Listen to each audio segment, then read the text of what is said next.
Star Wars, The Old Republic, and the Hi. Robbers-inspired APB.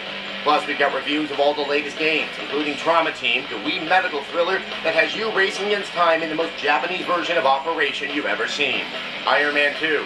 Sure, it might be worth seeing at a matinee, but is the video game really worth $60? And Mod Nation Racers.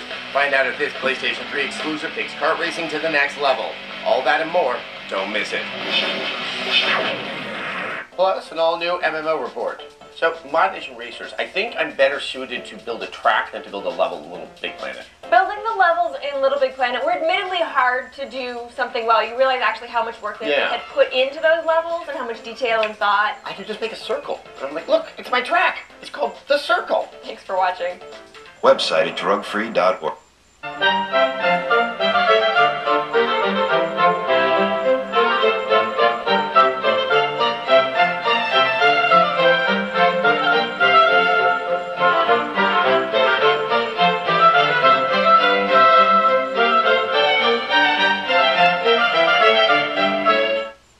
Hello, this is Chris Barkley. We're dealing with the tragedies at this point, and we're going to deal today with what I believe is the most emotionally draining tragedy, the tragedy of King Lear. We'll talk about the introductory materials, the structure of the overall play, the characters, and the ways in which they change or are revealed through the course of the play, and also the themes of the play, the important passages or images and motifs and themes of the play. This used to be my favorite play. King Lear, I think, is very relevant to almost everybody because we all have families, we all have interactions between parent and child or siblings, and therefore it's easy to see how important these relationships on the microcosm of the family relationship are. Of course, with Lear, we also get the macrocosm that Shakespeare always provides for us, of the fact that whatever happens on the microcosm also is affecting the state. It's affecting the rest of England as well. At any rate, let's begin our discussion of King Lear with an introduction to the main characters. And these are the main characters in the main plot, King Lear and his family. And we set it up with 3 daughters. He has no son to inherit the kingdom.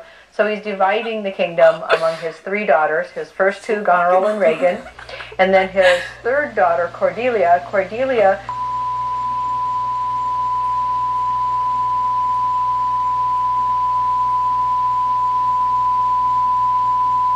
the sense from the very beginning of the play that Cordelia is Lear's favorite child, the last child.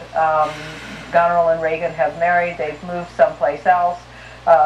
Cordelia is staying with Lear, but also there's the family dynamics are going to end up being very interesting.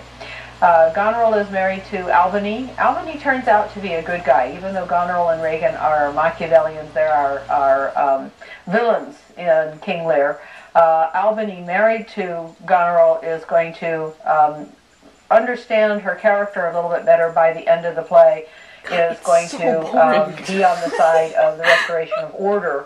Like it couldn't be more boring. That comes about even with the death of all of the main characters that we get at the end of the play. Regan is another. Regan is married to Cornwall, and Cornwall is another Machiavellian character. In other words, he is very much like Regan in that he's ambitious, wanted the, is glad that Cordelia is left out of the division of the kingdom, and uses this as a way of gaining more power for himself. Cordelia, at the beginning of the play, we don't have her paired up with anyone. In fact, that's part of the issue, that the first scene is going to determine whether or not she will be married to Burgundy or to France. Rail, because sometimes Goliath wins, and it's not pretty. And now, like in high school, it's time for 7 minutes in heaven. I get distracted easily.